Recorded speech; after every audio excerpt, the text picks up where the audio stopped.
The War Within max level. This time, Blizzard learned their lessons. 12 War Within updates. Let's see what's going on. I've been gone for a week. Let's see what kind of updates have happened. Welcome back to the news. This time it is going to be pretty damn fun. Number one, if you like a little slice of drama, you're going to get that. Some talking people are fast. worried that Holy shit. Is it me or is he just talking really fast? particular mistake from Dragonflight may be repeated. But if you are excited about the idea of Garrosh from the other universe coming in with a really, really big Lightforged Gorehowl, if you're one of the people who is a little bit too interested in Urel, good news, I'll have some speculation for you there. And there's even some fragments that may be leading us to talk about a Shaman tank spec. Also, Paladins, well, you guys are losing something precious because Blizzard says it's unfair. There's a lot to get into, so let's go. The beta updated this week, adding Renown Gates to the max level campaign. Big hype. So you'll need to have Renown level 4 on each of the tracks to continue the story once you've hit level 80. Now, immediately, people saw that... Oh, damn it. I never get the renown, though. I hope this is just like, literally, you'll have this much renown automatically by doing the quests up to this point. Because I hate that shit. Why do they gate that stuff with renown? Maybe I paused it too soon, but I hate this stuff, man. And we're cast back to the mistakes of Dragonflight's story. How basically a lot of people didn't see it because of the renown gates. How it didn't feel like a cohesive experience.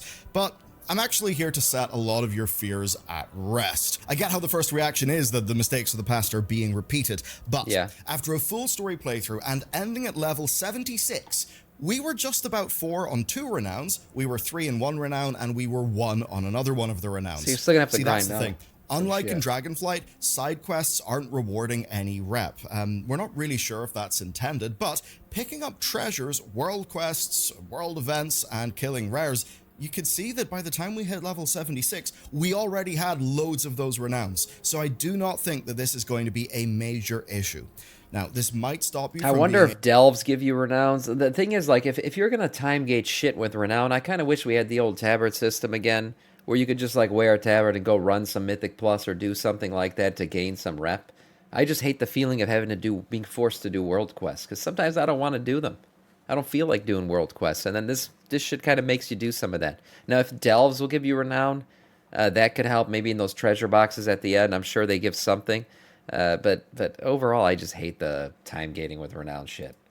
Able to do like the max level campaign very literally right away, but doing effectively any endgame content will get you to Renown level 4 in absolutely no time. Then next, the login screen is finally on the beta. It doesn't look half bad, but of course it also doesn't really do anything more interesting. So that's a bit of an L in my book, but there is good news. We've got the first 2.5 minutes of the expansion's main theme, and it's honestly great. It opens with a little bit of mystery and something new. Then we of course get into the warcraft theme that just tickles everybody's spine, and it then gets a bit different. The core melody's changed up for a few bars. Got a sense that not everything is as it should be, which fits the expansion. It's a little bit ominous. Then we rise to a bit more of a brighter, hopeful sort of thing, female vocals coming in. Then it moves on, bringing in what we think is a nickel harpa.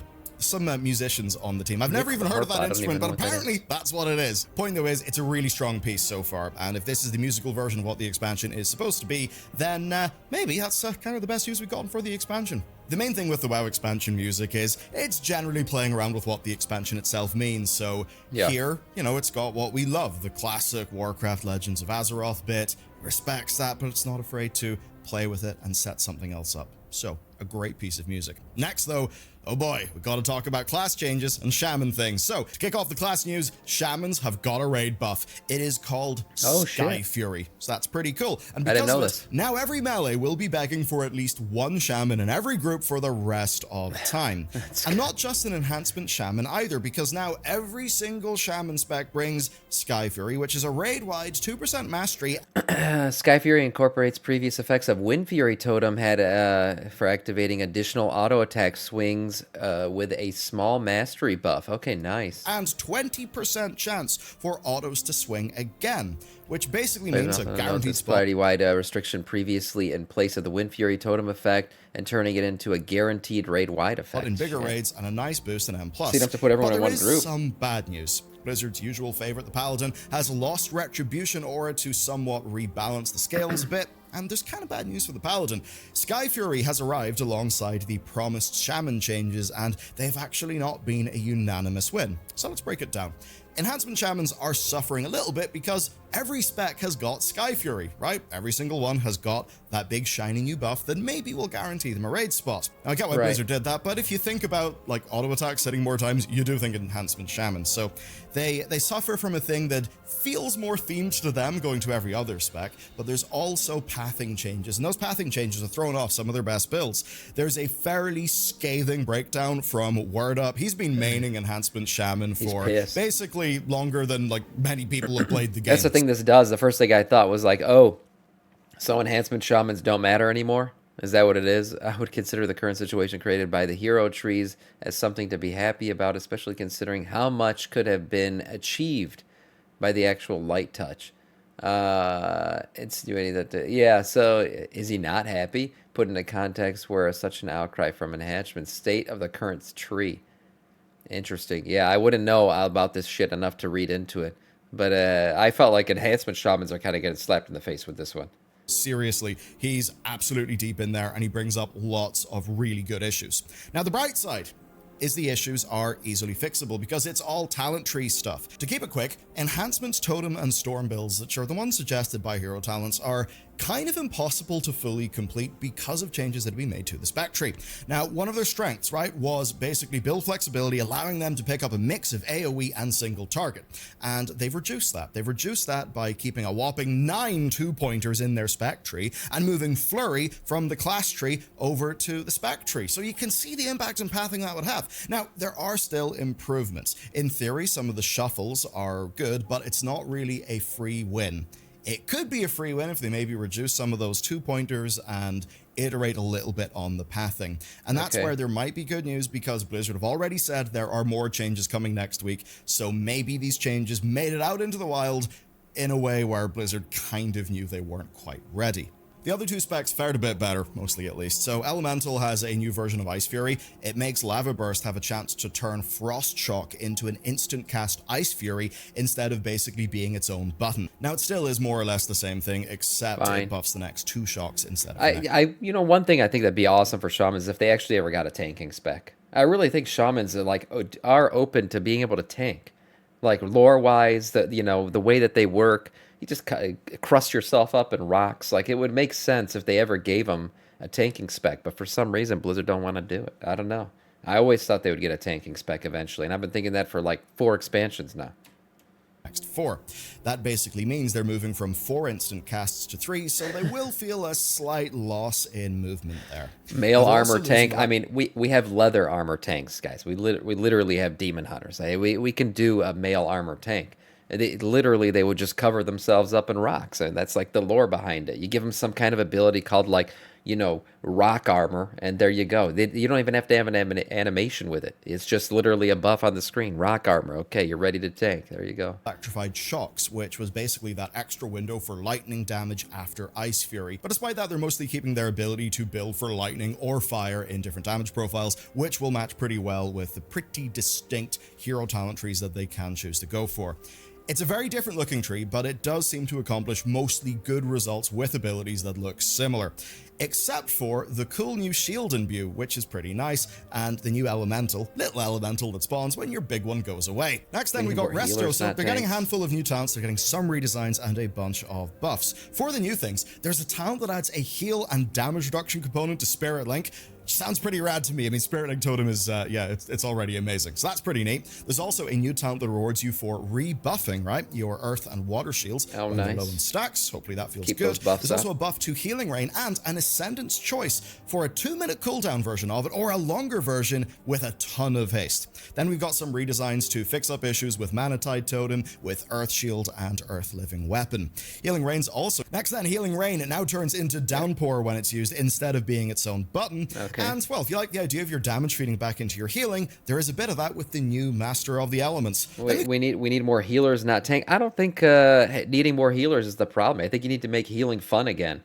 Healing has become way too intense. I'm not saying that it should be like noobified or anything, but the way Blizzard has made health kind of bounce around because they wanted to make healing more intense, it's fine. But then they added like Mythic Plus mechanics. There's all kinds of raid mechanics, dispel mechanics that healers gotta... Like, the job of a healer, I'm not gonna lie, it's very hard in current day WoW. It's a very hard role to play, and it's like an unforgiving role. You basically get bitched out. Like you're opening yourself to get bitched out all the time if you decide to be a healer. So most people just say, I don't want to deal with that shit. But I don't think the lack of healing specs is the problem. I just think healing is not as fun as it was, and it's just way too. There's just way too much shit going on for healers now. There are no healers. Yeah, exactly. Healing is easier in classic. Oh, for sure. Yeah. Oh, yeah. And Sam is the one always giving healers a hard time. Yeah, I do that as a joke, because I'm a blood DK. Of course, I don't need a healer. We got a weird thing. The last line of the note says that they've got DK Myth, thank you for the sub tier 1 for 6 months now. Oh my god, what an amazing for Death Knight a of our further scourge. update in a future patch of the War Within. That's kind of interesting to people, and some very hopeful people have been pointing out that this could only mean one thing: a mid-expansion shaman tank, or something like that. I don't know, might just be... I didn't pre-watch this, but I'm telling you guys, if there's a class that needs a tank, it's the shaman. Pure copium, though, there is a shaman tank in the first follower dungeon.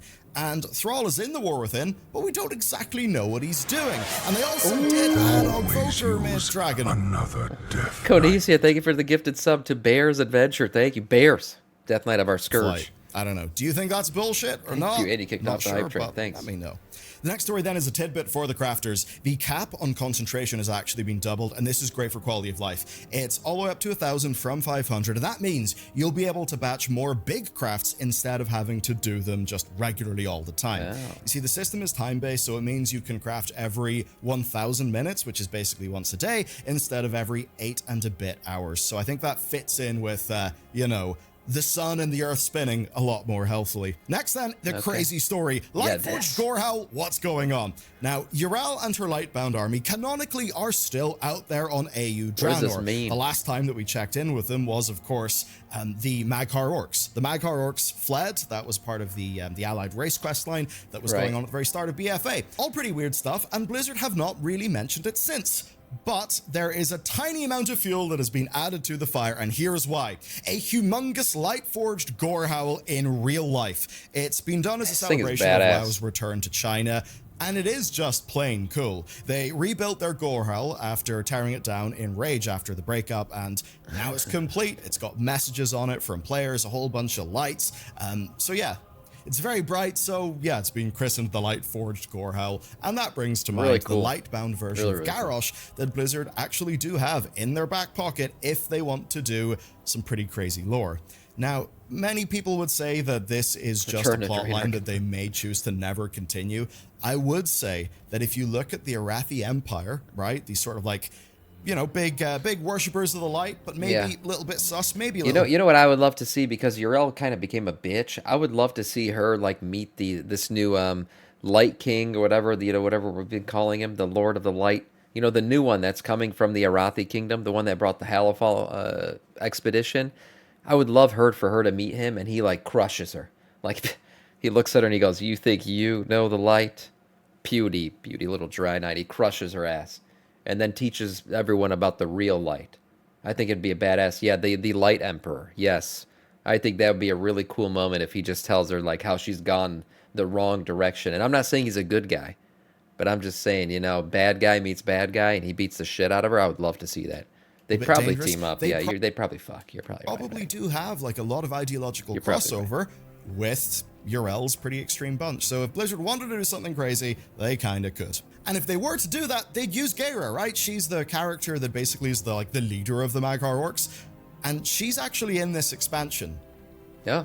Now, it does make sense for her to be in the expansion. She is a character, they do have to use her, but if you're thinking about her story, well, that's a character who spent most of her life basically dealing with Yrel and her Lightforged. So gotta wonder if they're trying to cook something. Next, though, tell you who's been uncooked. Anduin. So, for a while, Anduin looked like this. He literally looked like the Giga Chad. But now his chin beard thing has been fixed, and he does in fact. Basically. I have to say, though, as far as like Anduin goes, like his in-game model and his cinematic model are the two most far apart things I've seen in the game of anybody. Like, even like Jaina, we haven't seen her realized in full. That would be amazing if we did. But like Jaina usually looks like Jaina. Thrall looks like Thrall. Varian even looked, a lot like his, as much as he possibly could. from the game into the cinematic model. But Anduin, I don't know what it is about the nose. Like in the cinematics, he's got like the little button nose, and in the game, he's got like the giant honker. I don't know what's going on. He had the Sam beard. Yeah, he kind of does have the Sam beard. I agree. But it's something about Anduin. He's just always changing. His model, he looks different. He looked like Anduin and no longer Giga Chad. It's not Looks exactly like afraid the biggest piece of news, but I don't know. It's kind of funny. Thrall then. Trials is another one of the voices within short stories. He looks This like a time dude from it is Arrow. about Thrall and his boy and his girl.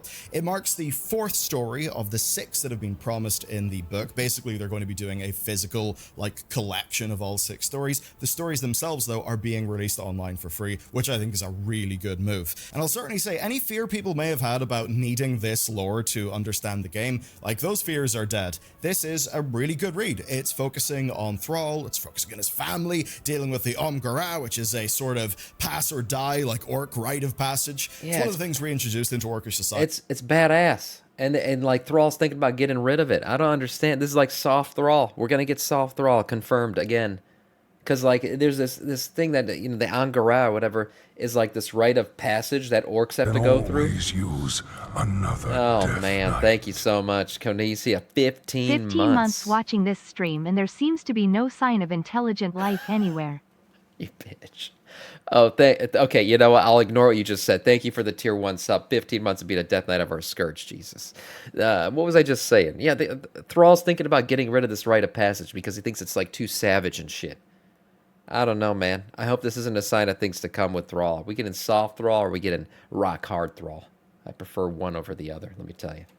With the Heritage Armor questline. Basically, young orcs are dying, and Thrall is pondering how their society will kind of understand the need for strength and violence in an era mostly of peace. And what makes it a good story is the dialogue, the scenes with Thrall and his daughter. They're really great. Definitely go give them a read.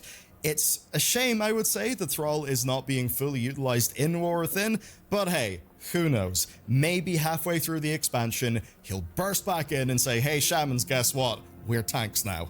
Finally then, a bit of a surprise, Maybe. something really cool and kind of related to Gorehowl. So there's some Season of Discovery data mining that's just really cool. Wowhead have discovered some strings. There are strings on the PTR that spoil a little bit of a new surprise in a dungeon that's being added to the phase, right? So it's apparently going to be in the largely unused Demonfall Canyon in Ashen Vale. That is, of course, the location where this cutscene happened, where the big demon fell, shit. Grom sacrifice, one of the great moments of the franchise's history, and I think quite fittingly the dungeon seems to have a bunch of demons and corrupted nature things, including That a sounds cool. Phantom of Gromash, who will likely drop the Shadow of Gorehowl. It's pretty Damn. awesome. Another boss, by the way, That is is pretty likely awesome. to drop the Dreadblade of the Destructor, which is part of Manaroth's weapon. So I'd say that stuff's all pretty neat. And Yeah. with that said, that's it for the WoW News. I recommend you check out yesterday's video that we did. It is diving into, well, the sort of campaign, the lore review. It's not a spoilery video, but if you want Okay. to find out how much does War Within feel like Warcraft, is it something I think I'm going to enjoy, I'd say it's a video you'll get a lot of value in. So thanks for watching, and I'll see you over there. Yes, not bad. Not bad. I'm excited for a lot of this stuff. Lightforged Gorehowl, not sure what that means. Shaman tanks. I think that's the main takeaway we can take from this video. Shaman tanks. Confirmed by Samiccus, reconfirmed by Belial. They're coming, boys. Can't wait.